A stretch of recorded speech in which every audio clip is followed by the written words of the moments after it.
네, 오늘 하나님께서 우리에게 주시는 말씀은 마가복음 15장 33절부터 47절입니다. 오늘 매일 성경 묵상 본문입니다. 내일 본문입니다. 마가복음 15장 33절부터 47절입니다.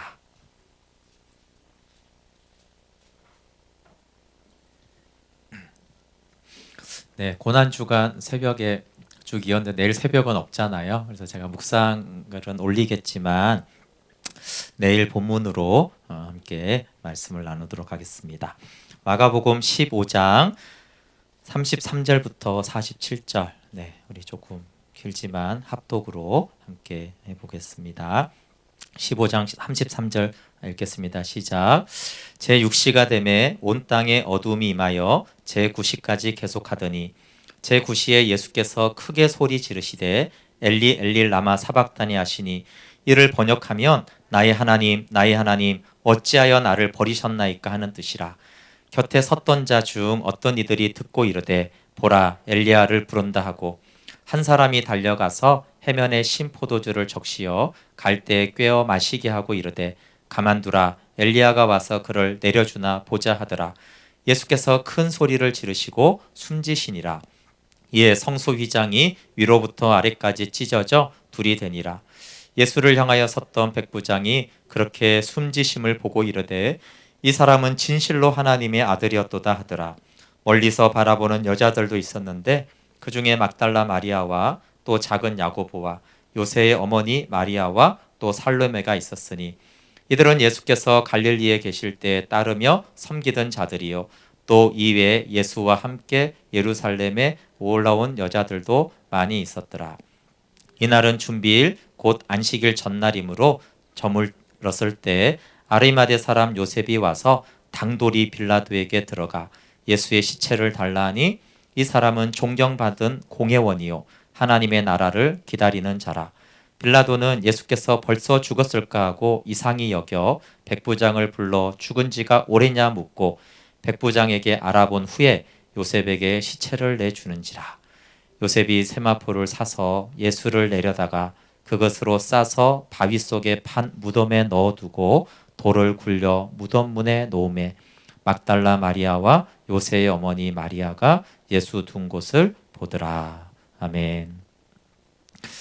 네, 오늘 성금요일 우리 기독교 강요를 좀 중단하고 십자가의 두 마디 외침이라는 제목으로 말씀 나누도록 하겠습니다. 네, 요즘 3, 4월 저희 교회가 이제 플로잉 기간으로 해서 오병이어 설교를 제가 하고 그 한 사람의 그 한 아이의 도시락이 5천 명을 먹이는 하늘 잔치를 베푸신 주님께서 너희가 먹을 것을 주라고 해서 우리가 어떤 성도를 지명해서 플로잉도 하고 아니 교회에 위탁해서 플로잉도 하고 또 차드와 외부에 플로잉을 합니다. 외부에는 우리가 처음에는 이제 교단 총회를 통해서 하려고 했는데 우리 TNF에서 그 레바논 난민들이 거기는 이제 먹는 것이 없을 정도로 먹는 문제에서 구제 사역을 한다고 해서 그곳을 좀 지원하려고 합니다. 근데 제가 이제 박보영 목사님 설교를 이번 주에 좀 듣다가 참된 플로잉이 이런 거구나라는 것을 좀 생각하는 부분이 있었어요. 그분이 이제 안성에서 이제 교회 개척해서 하실 때 그 한 200m에 있던 목사님의 이야기인데요.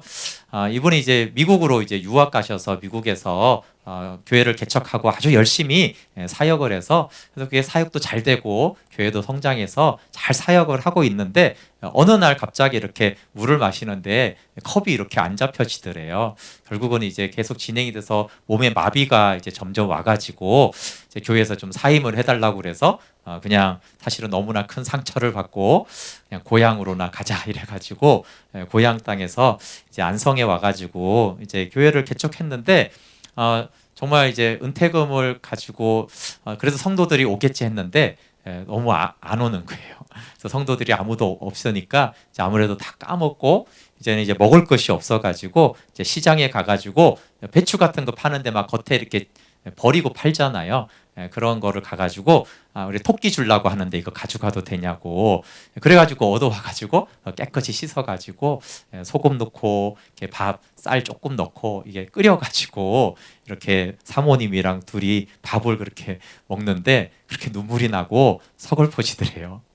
근데 이제 그렇게 이제 생활을 하고 있는데 엉치가 어느 날부터 아픈데 그러니까 먹을 것도 없는데 어떻게 병원을 가겠어요. 그러니까 그냥 계속 참으시고 지냈는데 어느 날 어떤 사람이 이제 우연히 들렀다가 너무 이제 말이 안 되게 아프고 그러니까 이제 돈을 좀 주면서 가까운 병원이라도 가보라고 했더니 거기서 보더니 이건 안 된다고 하면서 큰 병원에 가라고 해서 서울대 병원을 간 거예요. 근데 이제 검사를 받았는데 여기 엉치에 있는 엉덩이 뼈가 다 썩었다는 거예요. 그래서 이거는 대수술을 해서 다 긁어내고 이걸 완전히 이제 교체를 해야 된다라고 그렇게 하는데 아니 이제 밥도 없는데 그분이 이제 준 거는 조그만 병원 가서 이제 좀 치료하라는 그 정도 비용이었지 그 이제 엄두도 안 내니까 그냥 치료를 못 받겠다고 이제 나오려고 이 목사님이 그렇게 이제 좀 우울하잖아요. 이제 이게 썩어가지고 이것도 놔두면 또 어떻게 되겠어요? 이제 몸이 다 썩어가면서 이렇게 죽어가야 되는 것인데 그렇지만 이제 나오려고 하는데 그 서울대 교수 의사 선생님이 갑자기 이제 이렇게 부르시더래요. 이분이 이제 보험도 없고 돈도 없는데 잠시 앉으라고 하더니 자기 얘기를 이렇게 갑자기 이렇게 하시더래요.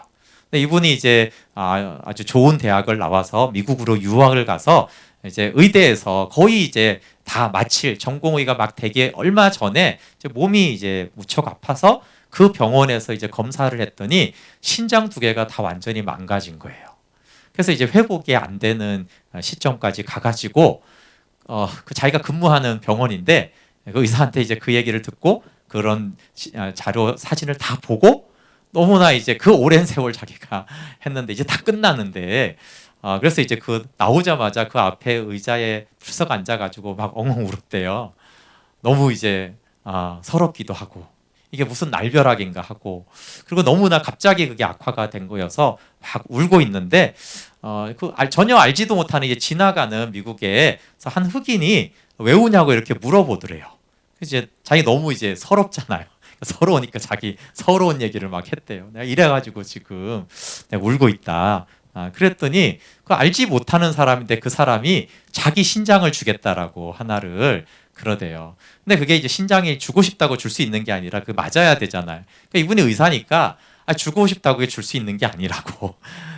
그리고 왜 알지도 못하는데 그 됐다고 그래도 이 흑인이 너무나 이렇게 아니라고 꼭 검사를 해보자고 맞을 수 있지 않냐고 하면서 너무나 이렇게 관건을 하길래 그럼 일단 한번 해보자고 그렇게 했는데 정말 기적적으로 그게 맞은 거예요.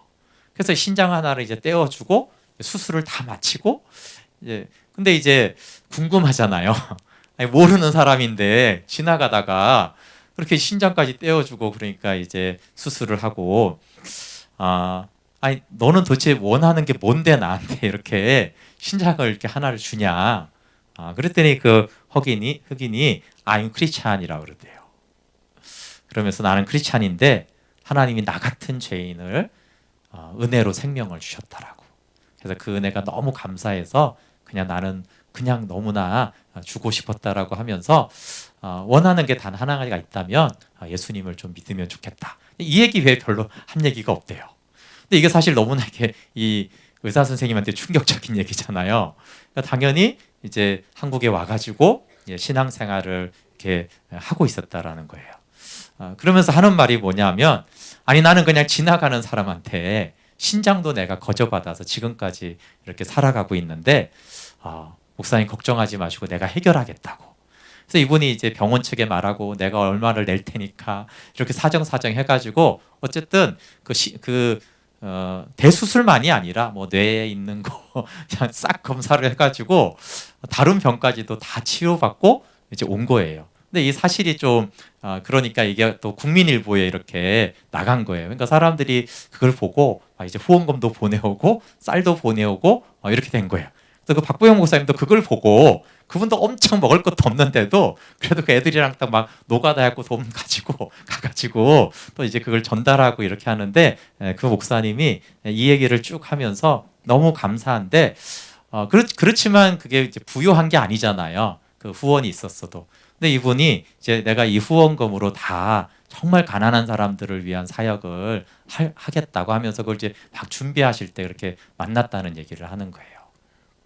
그러니까 이 흑인 한 형제가 이 알지도 못하는 이 의사 선생님을 이렇게 신장을 주고 이분이 이제 또 그 동안에도 이제 많은 봉사들을 했겠죠.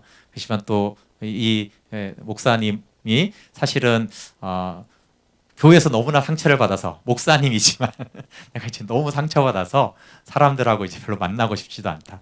특히 이제 병 들었을 때는 두문불출하고 사람들이 싫었대요. 그렇게 목사님도 그럴 수 있더라고요.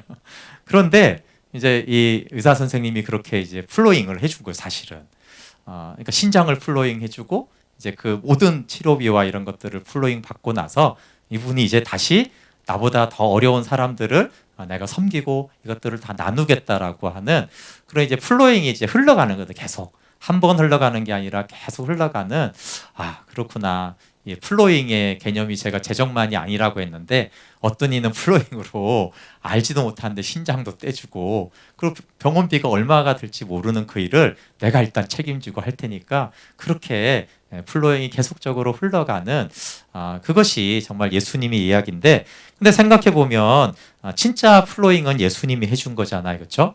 오늘 이제 한밤 성금요일인데 고난 주간에 이제 오늘로 하면 오늘 오전 9시부터 오후 3시까지 예수님이 십자가에 달리셨잖아요. 근데 이 흑인이 정말 알지도 못하는 사람한테 신장을 떼주고 싶은 그 마음이 있게 해준 그것이 어디서부터 왔습니까? 성부 하나님이 성자 하나님, 독생자 예수 그리스도를 그냥 플로잉으로 거저 주셨잖아요. 그 선물로 거저 내어 주신. 그러니까 그 분은 분명히 아니 하나님의 아들을 나한테 내어 줬는데 하나님 아버지는 아들을 통째로 나한테 줬는데 내가 이까짓 거 신장 하나 못 주겠느냐? 그런 마음 아니었겠어요? 그러니까 이 플로잉의 참된 사랑의 시작은 정말 하나님으로부터 시작이 된 것이죠. 근데 이것은 그분들의 얘기만이 아니라 아버지가 아들을 내어주셨잖아요. 그리고 그것들을 사도 바울이 순교까지 하면서 그 생명을 전하고 디모데에게 나누어지고 그것이 한국에 온 선교사님들의 발자취. 모든 선교사님들이 그렇게 한 건 아니지만 그래도 우리가 여기 가까이 있는 양화진에 가면은 그 선교사님들의 무덤들, 특별히 그 어린 자녀들의 조그만 무덤들을 봤을 때 그들이 영국이나 미국에 있었다라면 질병으로 죽지 않았을 그런 생명들을 바치면서까지 조선회상이라는 책 혹시 보셨어요? 보면 정말 눈물이 나요. 제가 보면서 울었는데 어떻게 이렇게 와서 의사인 남편이 죽고 근데 이제 돌아갔다가 다시 와가지고 또 헌신하고 또 그 자녀들이 또 헌신하고 그렇게 분명히 여기는 아버지와 남편을 잃은 슬픔의 땅이고 가난한 땅이고 그 이제 질병이 있어서 지금처럼 간염 같은 게 있어가지고 그 평양에 가면 죽는 거 가능성이 높은데도 불구하고 일부러 간 거죠. 그렇게 이제 생명을 내어주고 그렇게 이제 남편과 아버지를 잃고 미국에 갔다가 다시 돌아와서 또 평생을 그렇게 내어주고 또 내어주고 그런 모습들이 사실은 그 하나님의 사랑이고 그렇게 하나의 미랄이 되어서 우리에게까지 우리가 복음을 듣게 된 것은 그렇게 정말 자신을 내어준 플로잉 정말 재정을 넘어서는 생명을 주기까지 얼마나 슬프고 서럽고 그런 억울함들 또 그렇게까지 여러분 선교사님들이 희생했는데 조선 사람들이 어떻게 했어요? 훌륭하다 그랬어요? 아니죠. 지금이나 우리가 이렇게 말하지. 저 눈동자가 저 파란 사람들이 그 애들을 이렇게 키웠잖아요. 고아원. 근데 조선은 고아원 개념이 없어가지고 애들을 자꾸 데려가니까 저거 애들 잡아먹는 거라고 그렇게 막 소문을 하고 조롱하고 그렇게 했어요. 그럼 그런 소리 들으면 열받아가지고 돌아가고 싶지 않겠어요? 근데 그런 욕과 오해와 이런 걸 받으면서도 그 아이들을 이렇게 고아들을 키워내서 오히려 그쵸 그 어둠의 시기에 정말 민족의 지도자들이 되게 하고 그렇게 했던 그 플로잉들이 사실은 여기까지 흘러왔습니다. 그래서 십자가는 정말 첫 플로잉의 시작이죠. 거기서부터 시작된 그 내어줌이 계속적으로 흘러가고 있습니다.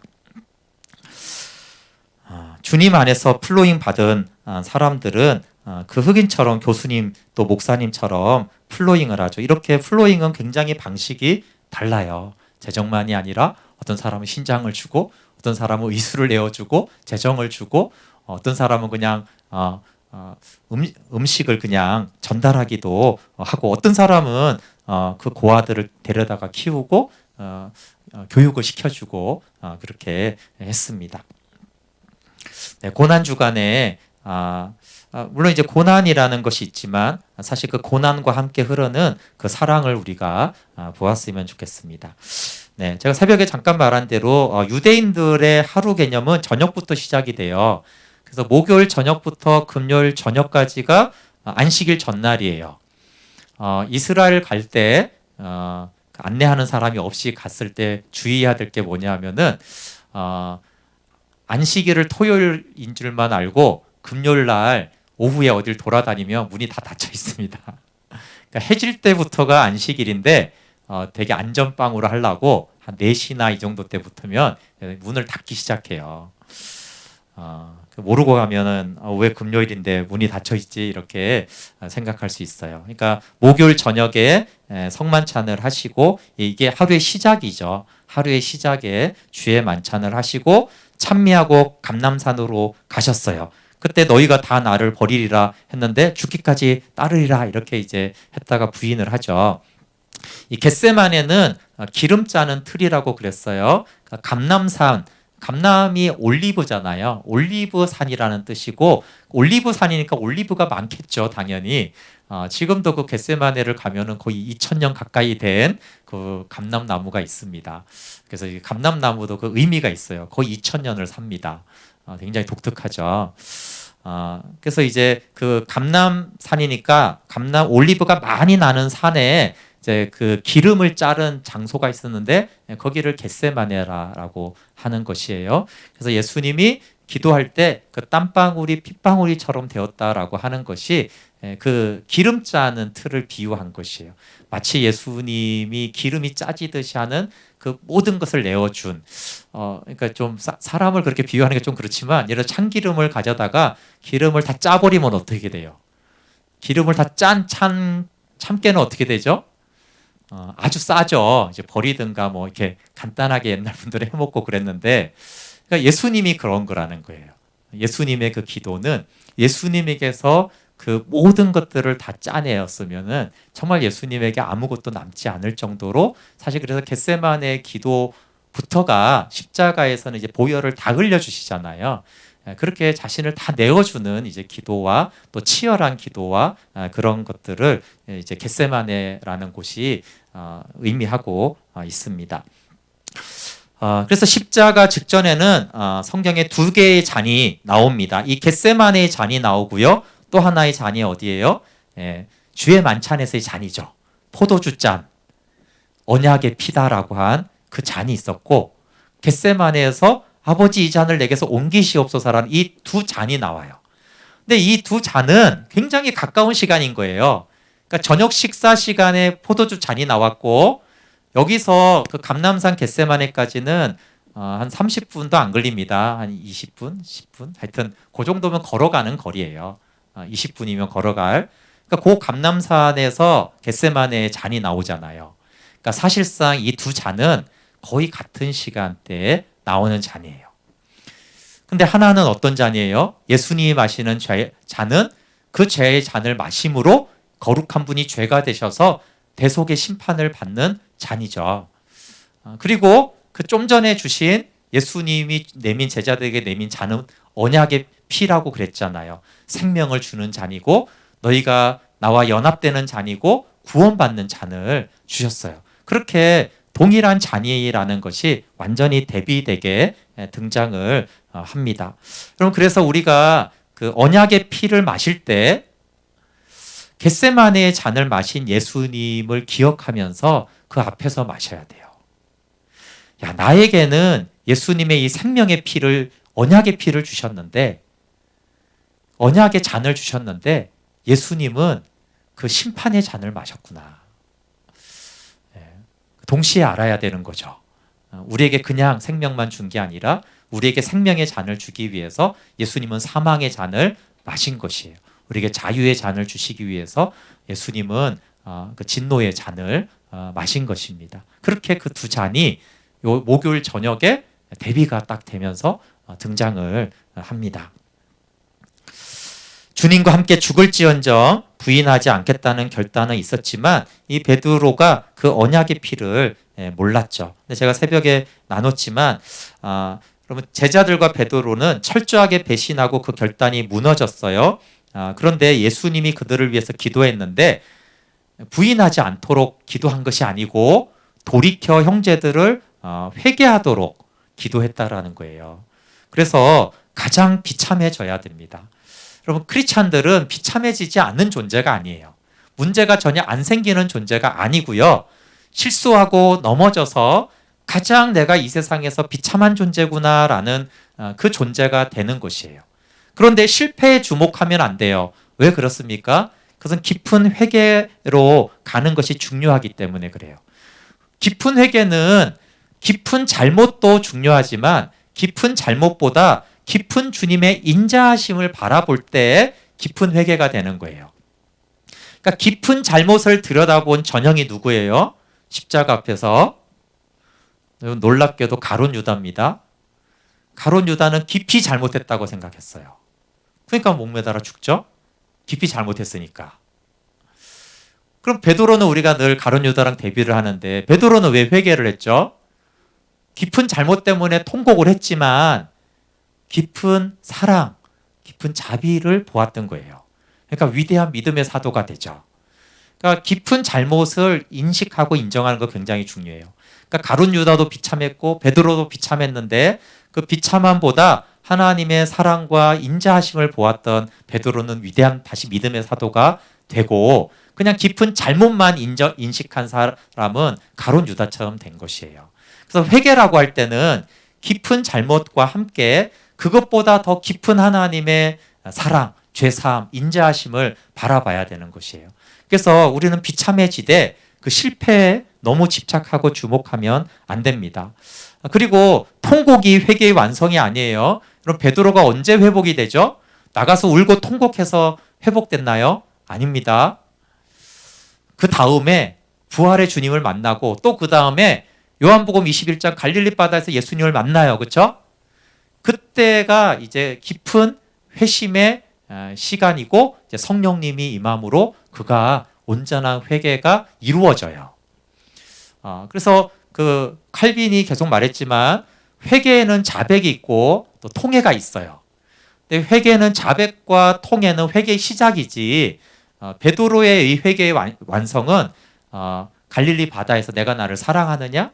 내 양을 먹이라. 그리고 성령께서 그 마음을 부어주심으로 회개가 완성이 돼요. 그래서 회개는 사실은 어떤 긴 과정이기도 해요. 내가 잘못 지은 그 죄에서 내가 통회하고 자백하는 것에서부터 시작해가지고 주님의 사랑이 회복이 되어져서 다시 주님을 따라가는 그것이 이제 회개인 것이죠. 그것이 예수님이 네가 돌이킨 후에 형제들을 세워라. 그래서 그 세우는 데까지가 예수님이 기도한 것이죠. 그리고 이제 금요일 우리 시간으로는 오전에 십자가에서의 첫 외침이 있었습니다. 새벽에 빌라도의 법정이 있었고 채찍질이 있었고 오전 9시에 십자가에 달리시고 오후 3시에 운명하시죠. 근데 이 3시에 이제 운명하시기 전까지 공간복음에는 가상칠언이라고 십자가에서 7마디 말이 나와요.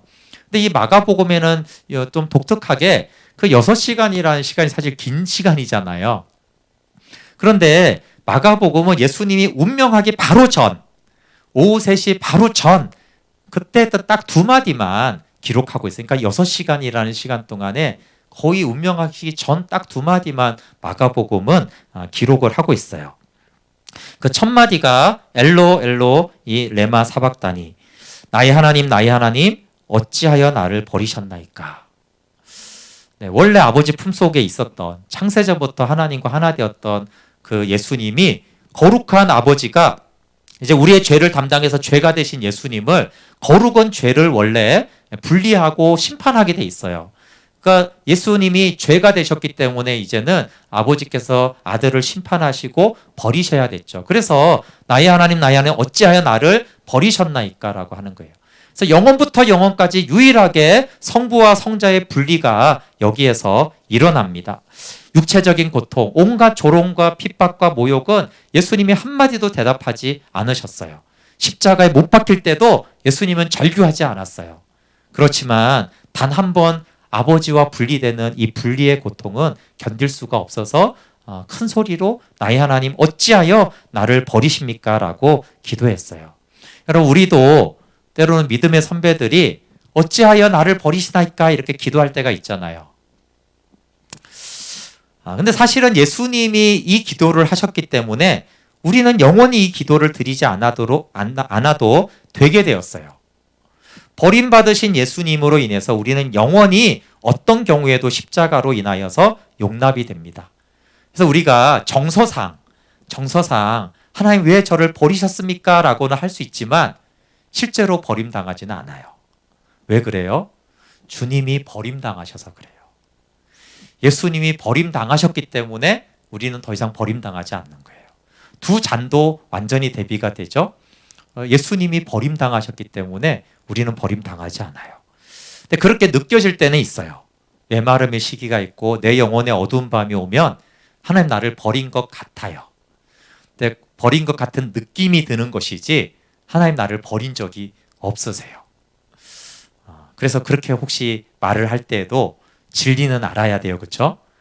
하나님 왜 나를 버리셨습니까? 저 버리신 거 맞죠? 저를 버리신 것 같아요. 할 때에도 아버지가 예수님을 버렸다는 사실을 늘 기억해야 돼요. 하나님 이렇게 말씀하죠. 야, 내가 너를 버릴 거면 내 아들을 왜 버렸냐? 그렇죠? 아들을 내가 왜 버렸어? 내가 내 아들을 십자가에서 버린 이유가 무엇이냐면 너를 영접하기 위해서 그래. 마땅히 심판할 너를 내가 영접하려고 내 아들을 버렸잖아요.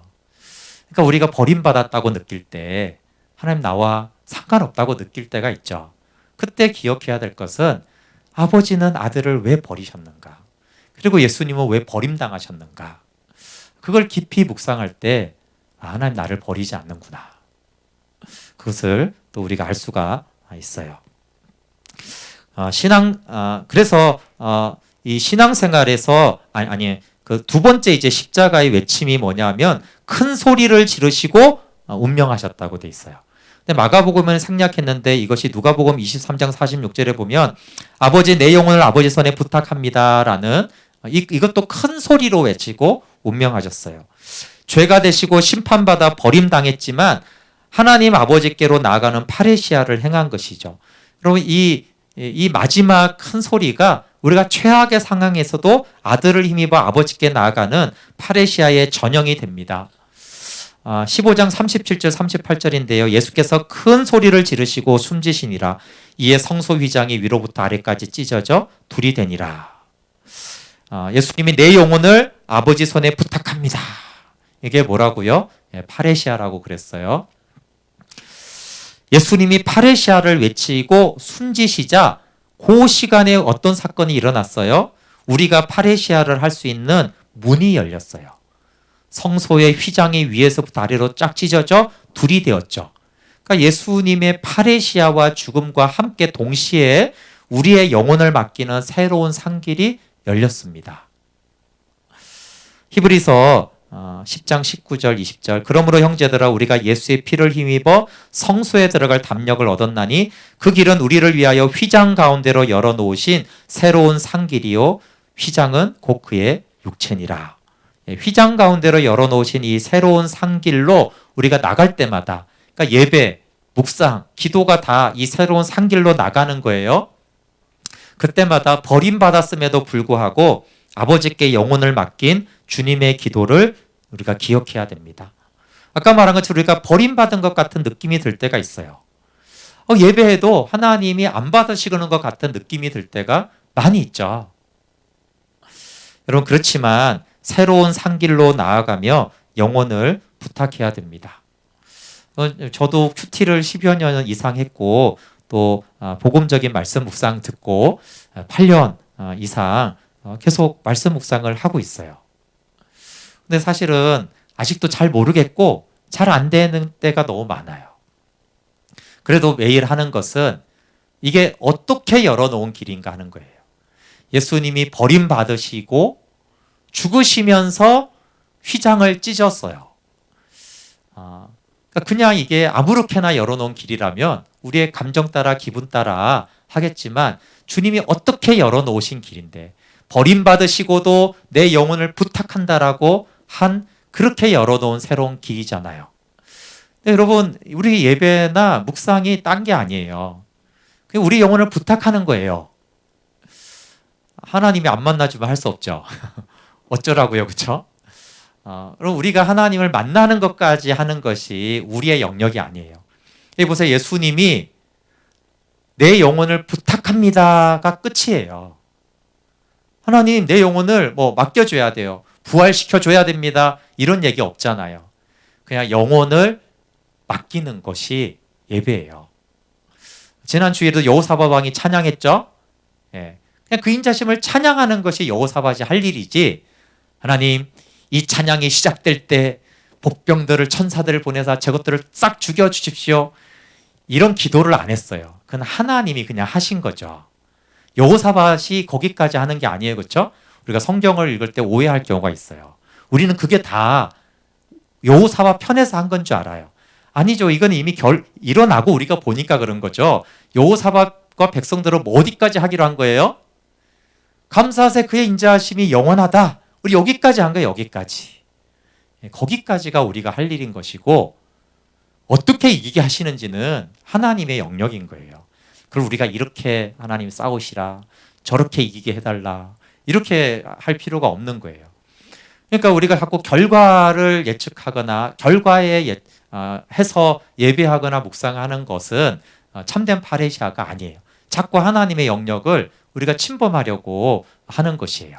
네, 좀 다른 얘기일 수 있지만 저에게 여러분도 그런 거 있죠. 상담할 때 그 정답을 자꾸 가져오는 상담을 별로 좋아하지 않습니다. 목사님, 이 형제를 사귀어야 될까요? 예, 사귀기로 결정해놓고 자꾸 물어봐. 예, 그런 거는 묻는 게 아니에요, 그렇죠? 예, 진짜 물어야지. 그러면 만나라, 헤어져라 이렇게 할 수 있는데 이미 결정을 했어. 예, 예배가 말씀 묵상이 그런 식으로 될 때가 많단 말이에요. 우리가 이미 결정해놨어요. 이렇게 응답되는 것도 결정해놨어. 기도할 때 여러분, 믿음으로 기도하라고 그랬지 응답을 결정해놓고 기도하면 안 돼요.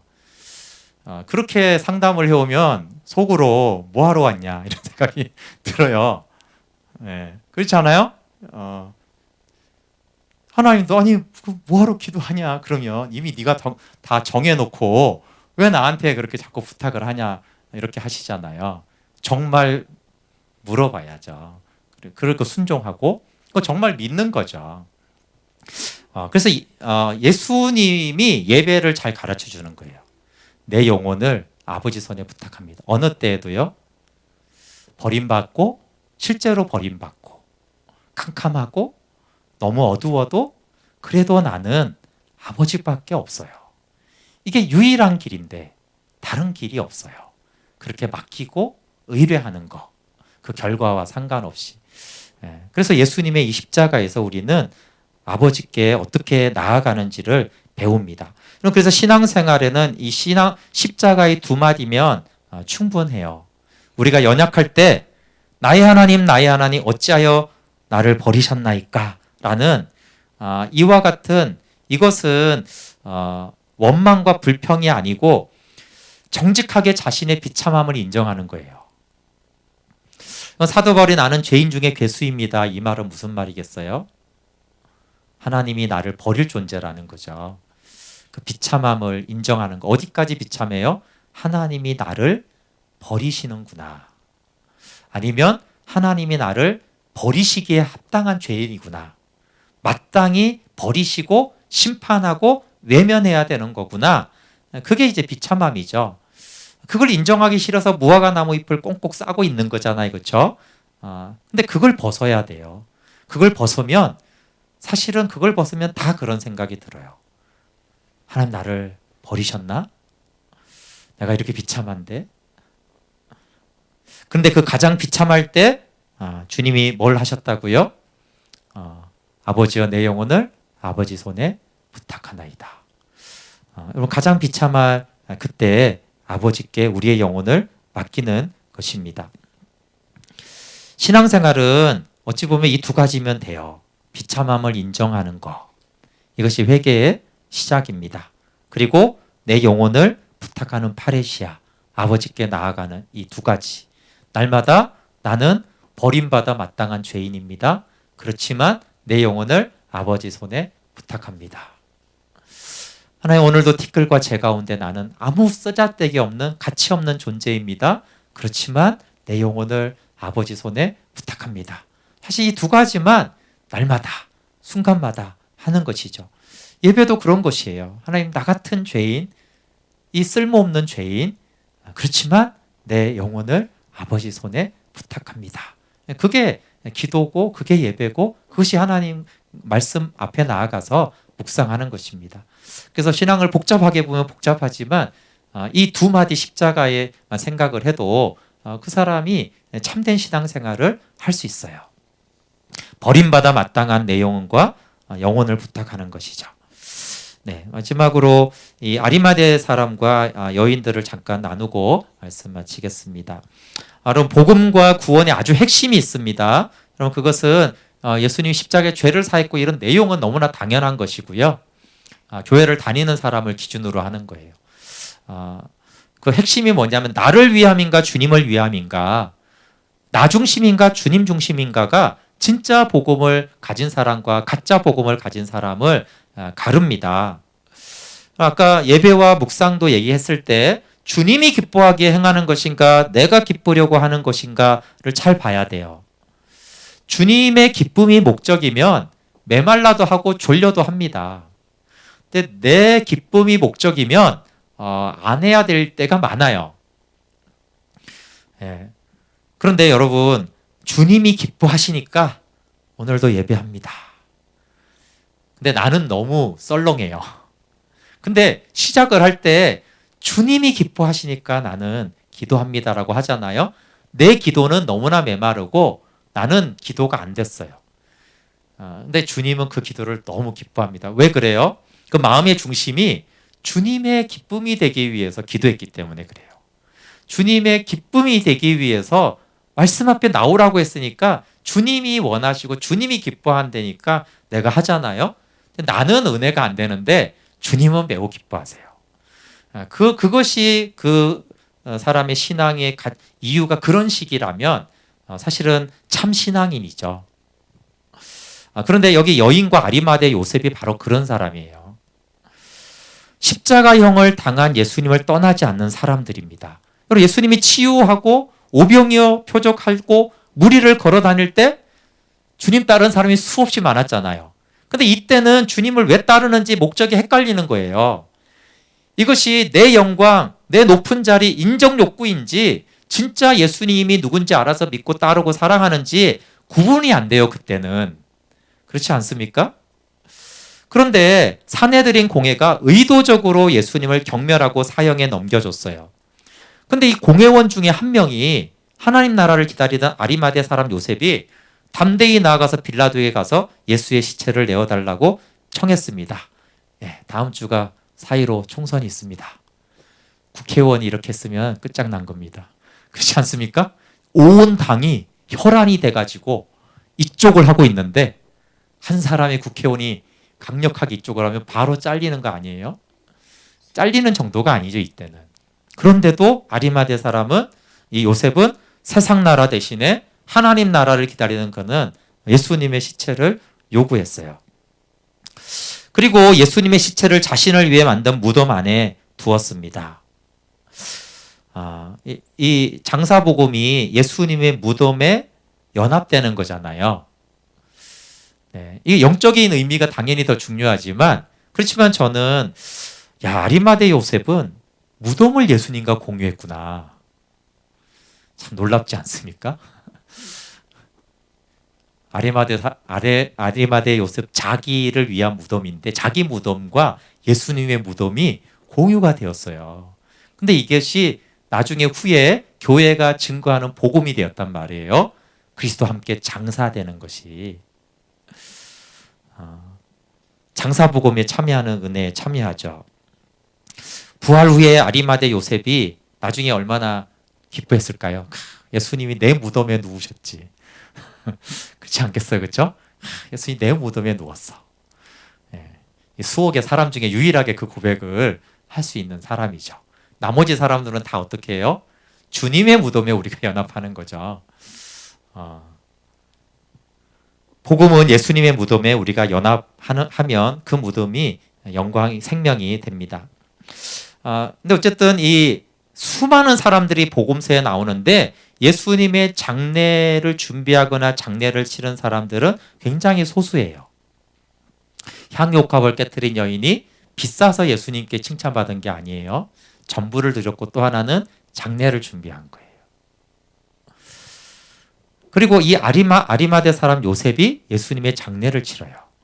그리고 막달라 마리아와 요새 마리아가 시체에 향품을 바르기 위해서 장례에 참여합니다. 여러분, 예수님을 따라다닌 수많은 사람들과 이 장례를 준비한 사람들이 있어요. 둘 다에 속하면 괜찮은데 반드시 이 장례를 준비한 사람들에게 속한 사람이 생명이 있는 사람이고 참 구원이 있는 사람이에요. 구레네 시몬과 한평 강도 아리마대 요셉이 구레네 시몬은 십자가를 지고 한평 강도는 예수님과 함께 못 박히고 아리마대 요셉은 장사됨에 참여합니다. 우연이 아니라 이것이 하나님의 주권적인 은혜입니다. 예수님이 아무것도 하지 않을 때 예수님과 함께했던 성경의 사람들이 있습니다. 그 사람들은 구원과 영생이 확실한 사람들이에요. 두 번이 있습니다. 하나는 이제 성육신과 관련돼서 제가 이제 크리스마스 때 종종 하는 설교가 한번 했던 설교가 아기 예수로 충분한가? 아무것도 해주지 않는 아기 예수님, 기적도 안 일으키고 쌀도 안 주고 앵앵 울기만 하시고 똥만 싸시는 그 주님으로 충분한가? 마리아와 요셉에게는 이게 실제잖아요. 마리아와 요셉은 예수님 때문에 아기 예수로 충분했어요. 근데 그 아기 예수님은 마리아와 요셉에게 해준 게 하나도 없어요. 맨날 도망 다니고 고생만 직살하게 했지 막 도망 다니고 저 애국까지 갔다 오고 이민 갔다 오고. 근데 그 아기 예수님은 쌀 한 토를 안 도와줬어요. 맨날 똥오줌 싸고 젖만 달라고 그랬어요. 그런데도 순종했어요. 그리고 이 십자가 앞에서 아무것도 해주지 않는 예수님을 위해 모험을 감수하고 옥합을 깨뜨린 사람들. 여러분, 기적이 일어났을 때 그 수많은 사람들 중에는 거긴 구원받은 사람도 있고 구원 안 받은 사람도 있어요. 근데 이렇게 예수님을 사랑하고 따라다닌 사람들은 다 구원받은 사람들이에요. 그럼 우리에게도 그런 시절이 오잖아요. 그렇죠? 기적을 행하고 능력을 행할 때 할렐루야 하는 사람은 그 교회에는 구원받은 사람이 있고 구원 안 받은 사람이 있다니까요. 그런데 주님이 아무 일도 행하지 않고 똥오줌만 치우라 하시는 것 같고 귀찮고 이거 정치 생명 끝나는 거 아니야? 회사에 잘리는 거 아니야? 그럼에도 불구하고 주님을 따르는 사람들은 생명 있는 사람들이죠. 그래서 이 여인들과 아리마대 요셉이 주는 메시지가 굉장히 큽니다. 네, 우리 함께 같이 찬양하고 기도하겠습니다. 네, 예배 첫 찬양으로 다시 복음 앞에를 했는데요. 이제는 갈보리산 위에 찬양하려고 그래요.